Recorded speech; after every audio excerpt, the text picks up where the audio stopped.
अगर ये लड़कियां हार गई तो ये मिस्टर अनिरुद्ध रॉय चौधरी, जिनके सर पे इन्हें पढ़ाने का फितूर चढ़ा है, उन्हें इस पागलपन की कीमत चुकानी पड़ेगी।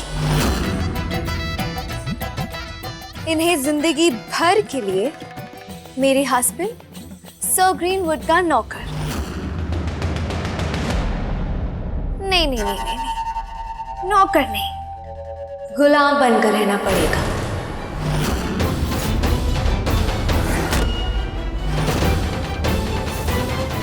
और उसके बाद ना इनका कोई परिवार होगा, ना पत्नी होगी और ना ही बैरिस्ट्री होगी। इन्हें सब कुछ छोड़कर जीवन भर के लिए हमारे रॉयल ग्रीनवुड हाउस के सामने गले में पट्टा डालकर गुलामी करनी पड़ेगी ब्रिटिश राज की।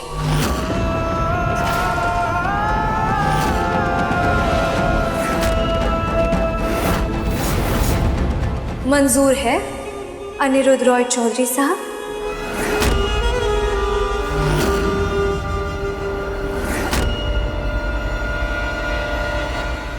मंजूर है।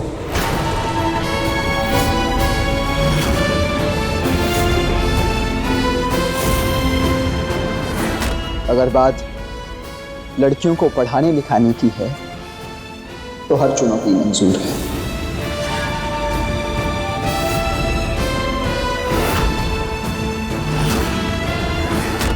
इनके पढ़ने लिखने के अधिकार को हासिल करने के लिए मैं कोई भी जोखिम उठाने को तैयार हूं।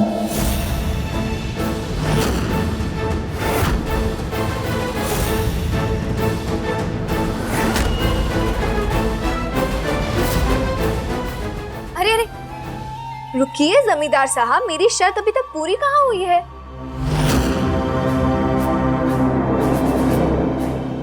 क्योंकि सिर्फ तुम हमारे गुलाम नहीं बनोगे अनिरुद्ध रॉय चौधरी, तुम्हारे साथ साथ बिनॉय अंकल, नहीं, बिनॉय रॉय चौधरी और त्रिलोचन रॉय चौधरी को भी गुलाम बनकर रहना पड़ेगा।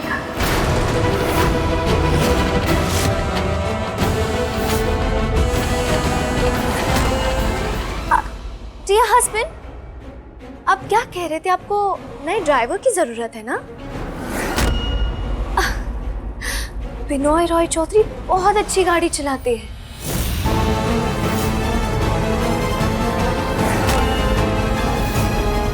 और त्रिलोचन रॉय चौधरी, हाँ, बात अगर रिश्तों की हो, घर की हो या धर्म की, त्रिलोचन रॉय चौधरी बहुत अच्छे से संभालते हैं। तो ये हमारा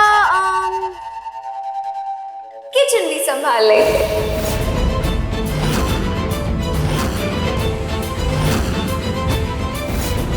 और हाँ, और हमारे बगीचों में माली बनकर उसे भी अच्छे से संभालेंगे।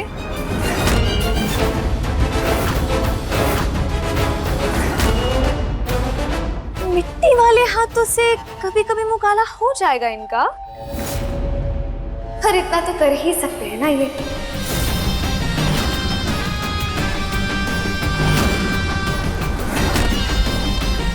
अगर सो ग्रीनवुड ने अपनी चीफ ऑफिसर की जो पोजीशन है वो दांव पे लगाई है, तो रॉय चौधरी को भी अपनी जमीन, जायदाद, हवेली और खुद को दांव पर तो लगाना ही पड़ेगा ना।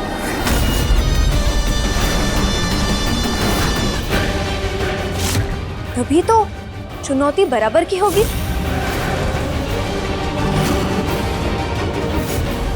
सही कहा ना मैंने जी हस्बैंड? बिल्कुल। वैसे भी हमारे बराबर आने का शौक है ना, तो ठीक है, तो लीजिए इस चुनौती में बराबर का जोखिम।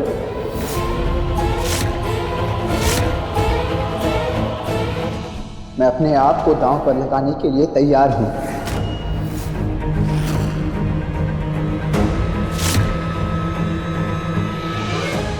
मेरे परिवार को बीच में ना लाया जाए।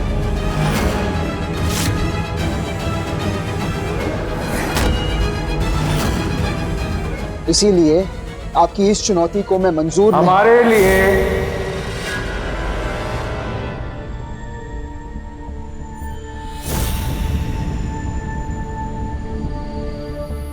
हमारा तुलसीपुर किसी बगीचे से कम थोड़े ही है।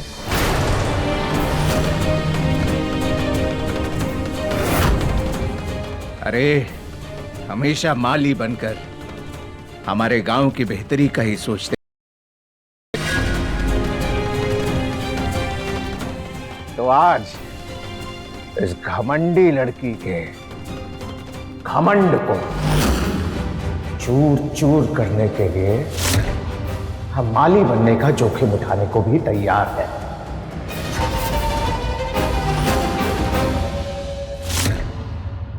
हमें भी मंजूर है ये चुनौती।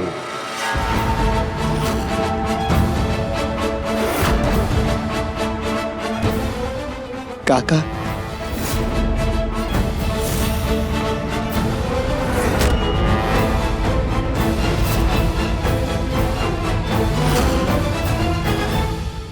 ये बिनोय तो मतलबी इंसान है। ये तो सिर्फ अपने बारे में ही सोचता है, परिवार के बारे में नहीं। ये कभी नहीं मानेगा।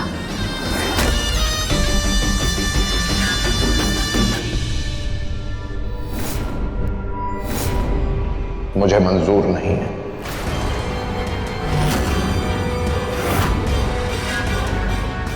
मुझे मंजूर नहीं इस बार अंग्रेजी शासन का साथ देना।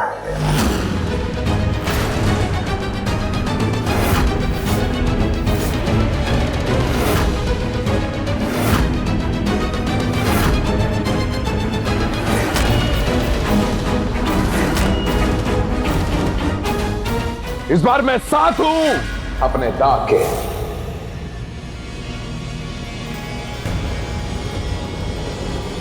अपने बेटे के।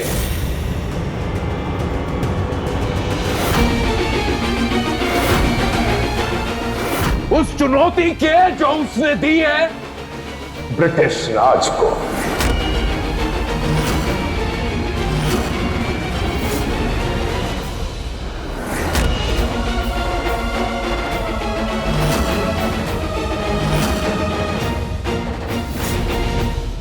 चुनौती को स्वीकार करो अनिरुद्ध।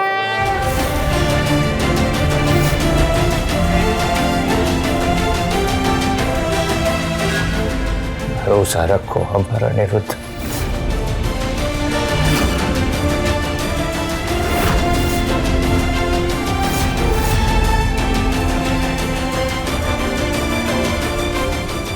जमीन आसमान एक करना पड़ा ना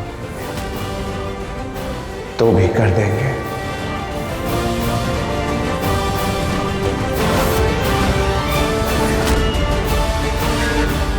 पर ये चुनौती सिर्फ तुम ही जीतोगे अनिरुद्ध।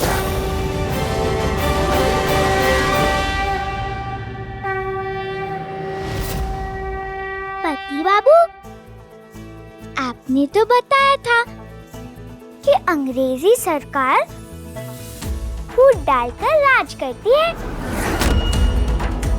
पर यहाँ तो सब उल्टा हो रहा है। अंग्रेजी सरकार ने तो जोड़ दिया आप तीनों को, एक कर दिया हमारे परिवार को।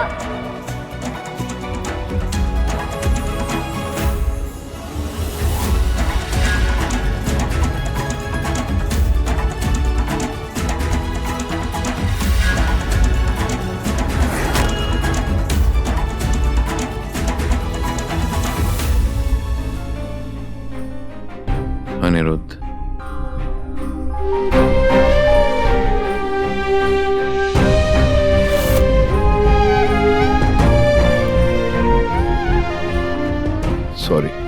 सॉरी बेटा।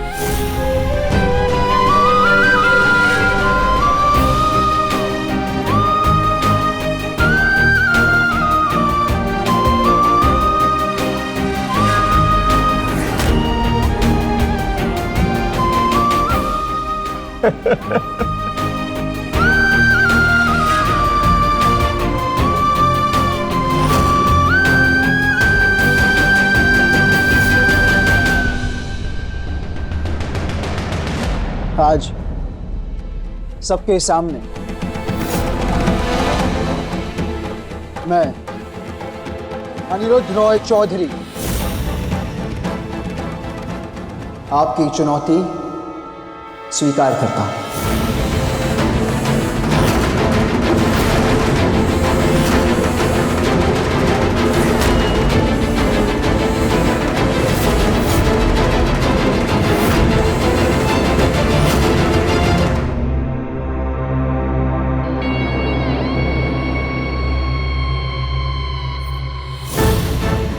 Done.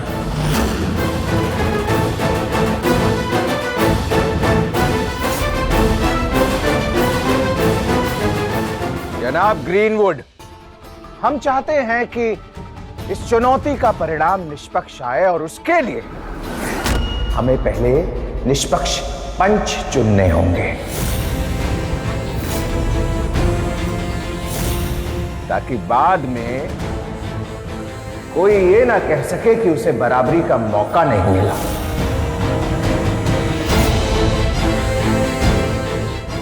Yes, you're right, Da. It has to be fair. पारदर्शिता होनी चाहिए फैसलों में। देखो मुझे, मेरे सर से पांव तक रंग फेयर ही है। मैं बन जाता हूं फिर फेयर जज।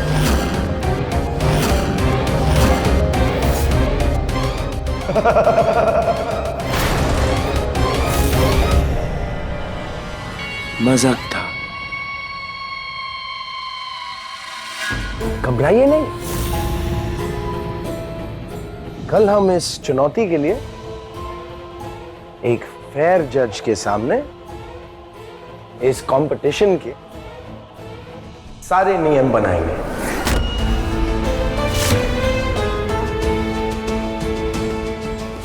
कब, कहां, कितने बजे और कैसे होगा ये कंपटीशन, सब पता चल जाएगा।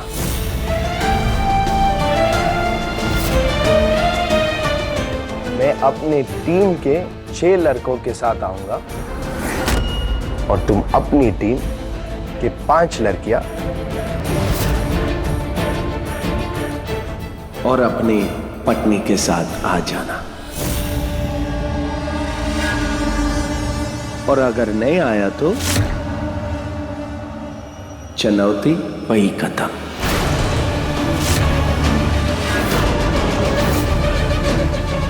हम जीत जाएंगे और तुम हारोगे।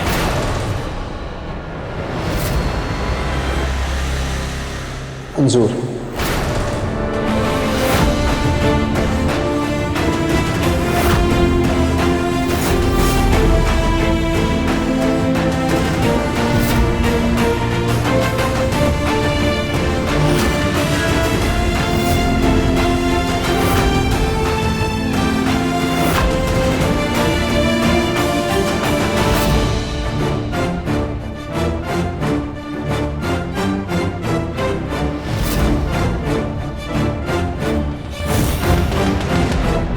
बुरी दीदी, आपने बाहर से अपने बाल, अपने कपड़े, अपने बोलने का ढंग सब बदल लिया, पर अंदर से आप कल भी बुरी दीदी थी और आज भी बुरी दीदी हैं। बाहर से सुंदर है पर अंदर से मन मेला है आपका।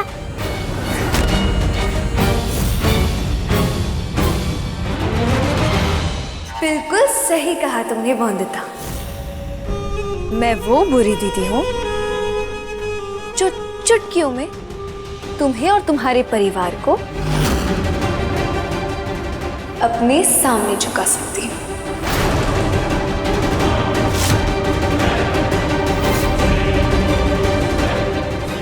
निकालकर बाहर फेंक सकती हो तुम सबको तुलसीपुर से। नहीं, कुछ नहीं कर सकती आप। मेरी माँ कहती है बुराई चाहे जितनी भी ताकतवर हो जाए, अंत में जीत सच्चाई और अच्छाई की होती है।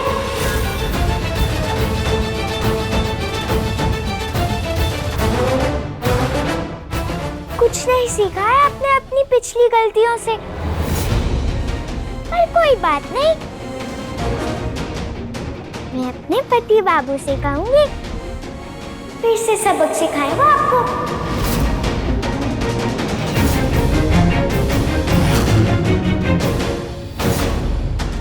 कौन किसको सबक सिखाएगा ये तो इस चुनौती में पता ही चल जाएगा ना वंदिता।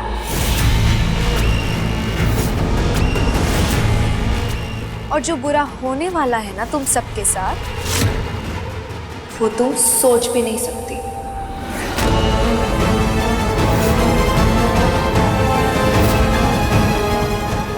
मैं अपने हर अपमान का बदला लूंगी तुमसे, तुम्हारे परिवार से और हाँ, तुम्हारे पति बाबू से।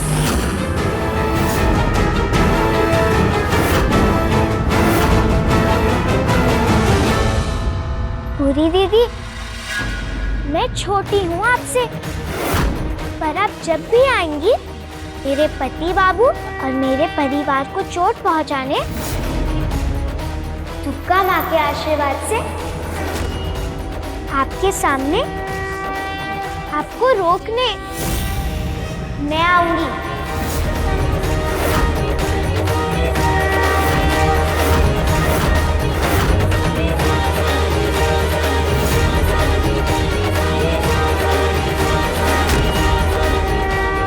जैसे मेरी माँ कहती है, जो दूसरों के लिए गड्ढा खोदता है वो उस गड्ढे में खुद गिर जाता है।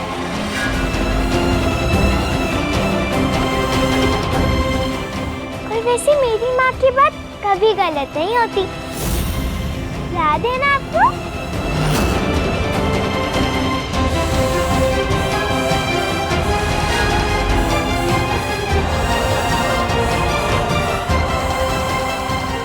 चलो, से बेशर्मों के मुंह नहीं लगते ना।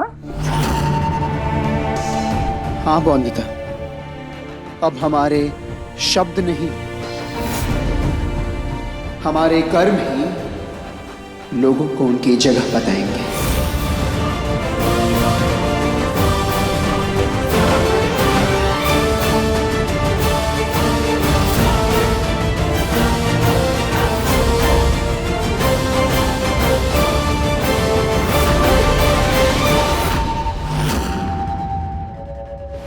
बस, हमने कह दिया तो कह दिया। जमींदार बाबू, मैं आपके सामने हाथ जोड़ता हूँ, आप इस तरह से हमारी जिंदगी का फैसला अपनी बहू और हीरा मंडी की लड़कियों के हाथों में नहीं सौंप सकते। और आप तो जानते ही कि उन लड़कियों का हमारे बीच में होना हमको पसंद नहीं है। समझ में नहीं आता है मुझे, कब आएगी तुम लोगों के अक्ल, कब समझोगे अपना फायदा? हम बात करते हैं ना। अरे समझो तुम लोग, वो नील की खेती जिसपे 40 साल पहले रोक लग चुकी थी, तो ग्रीनवुड उसे दोबारा कानूनी दर्जा देना चाहता है। वही नील की खेती करके अपनी जमीन को बंजर करने को तैयार हो तुम लोग। वो धरती जिसको माँ समझते हो, जिसकी पूजा करते हो, उसकी उपजता खत्म करने के लिए तैयार हो तुम लोग। देखो, समझो, जब तक हम उस अंग्रेज अफसर ग्रीनवुड को हराएंगे नहीं, हम अपनी जमीनों को बंजर होने से बचा नहीं सकते। आपकी बात बिल्कुल सही है, हम भी चाहते हैं उस अंग्रेज अफसर को हराना, लेकिन आपकी छोटी सी बहू और हीरा मंडी की लड़कियां ये सब करे, ये हमें मंजूर नहीं। क्यों भाइयों?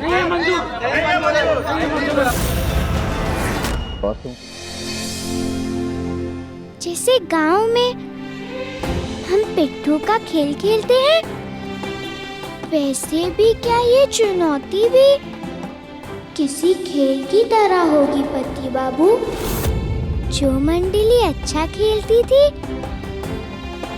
वो जीतती थी, दूसरी जो पीछे रह जाती थी वो हार जाती थी।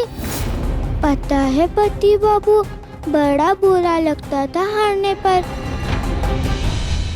और बता, ये प्रतियोगिता जरूर है, पर इसका मकसद हार या जीत नहीं। तो फिर क्या है पति बाबू? शिक्षा का अधिकार, पढ़ाई लिखाई के लिए स्कूल जाने का अधिकार, जो सिर्फ तुम्हें या हीरा मंडी की लड़कियों को ही नहीं बल्कि देश की हर लड़की को मिलना चाहिए।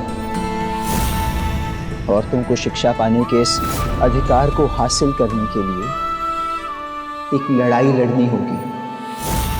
मुझे, तुम्हें और हीरा मंडी की लड़कियों को। एक ऐसी लड़ाई बौंदिता जो प्रेरणा दे हमारे गांव के, हमारे देश के हर उस लड़की को जो पढ़ना चाहती है, आगे बढ़ना चाहती है, समाज में अपने आप के लिए खुद का स्थान बनाना चाहती है। इस लड़ाई के लिए मुझे तुम्हारे साथ की जरूरत होगी। मेरा साथ दोगी ना बौंदिता? मैं तो हमेशा आपके साथ ही हूँ पति बाबू।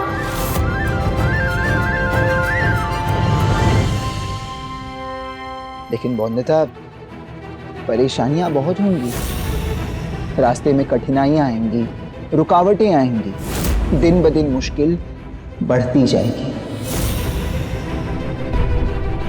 तो क्या हुआ? आने दीजिए परेशानियों को। मैं अपने पति बाबू को बुरी दीदी का गुलाम नहीं बनने दे सकती। मैं नहीं रुकूंगी। समझो, ये पत्थर मेरे रास्ते की मुश्किल है, तो उसे मैं यूं ऐसे दूर कर दूंगी। रुकावटें आएंगी तो सामना करूंगी मैं उनका, मुश्किलें आएंगी तो हल ढूंढूंगी उसका। और जानती हो बौंदिता, ग्रीनवुड और सौदामिनी बहुत ताकतवर हैं। पूरी ब्रिटिश सरकार उनके साथ है, पूरी ब्रिटिश सरकार। पर हमारी ताकत क्या है? हमारी ताकत तो आप हो पति बाबू। आप ही हो हमारे रक्षक बाबू। नहीं बौंदिता, तुम्हारी रक्षा अब रक्षक बाबू नहीं करेंगे। तुम्हें अपने अधिकारों की रक्षा खुद करनी होगी।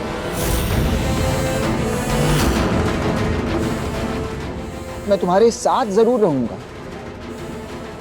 लेकिन अकेले कुछ नहीं कर पाऊंगा।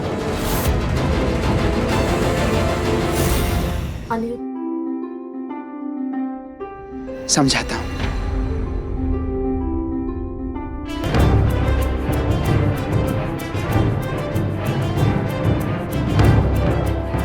इस लकड़ी को तोड़ के दिखाओ। वाह, ताकतवर बौंदिता। एक झटके में तोड़ दिया उस लकड़ी को। अब इन लकड़ियों को एक साथ तोड़कर दिखाओ। बौंदिता, दम लगा के, जोर लगा के।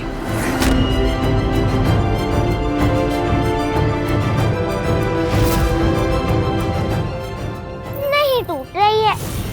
बौंदिता, जब मैंने तुम्हें एक लकड़ी दी तो तुमने उसे फटाक से तोड़ दिया, लेकिन जब कई सारी लकड़ियां एक साथ आ गईं तो तुम उसे नहीं तोड़ पाई। बहुत ताकत लगाई, अरे नहीं टूटी।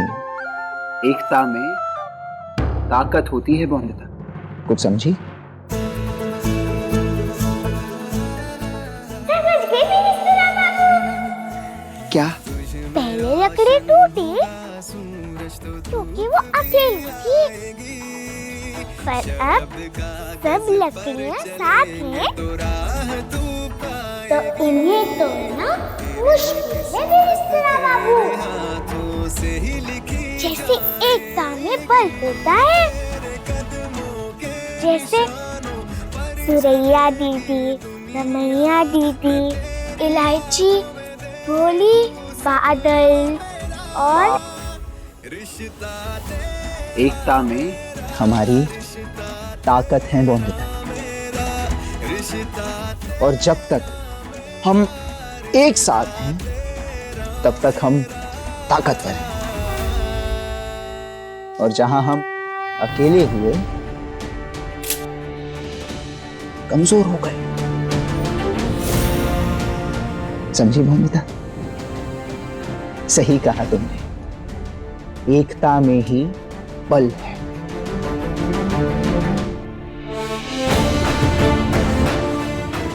अब तुम्हें हमारी ताकत को एक साथ जोड़कर रखना होगा बोंदिता। ना कोई कमजोर पड़े, ना कोई अलग हो। करोगी ना ऐसा? हाँ पति बाबू।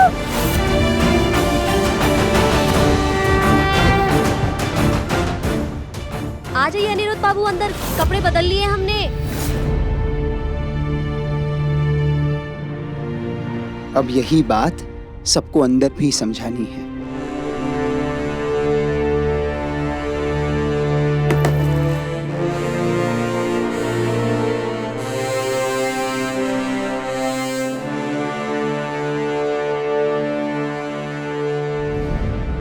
अनिरुद्ध बाबू, हम आपके बहुत बहुत शुक्रगुजार हैं कि आपने हमारी जान बचाई, एक नई राह दी, एक नई शुरुआत की। पर हमें माफ करिएगा, ये पढ़ाई लिखाई हमारे बस की बात नहीं है।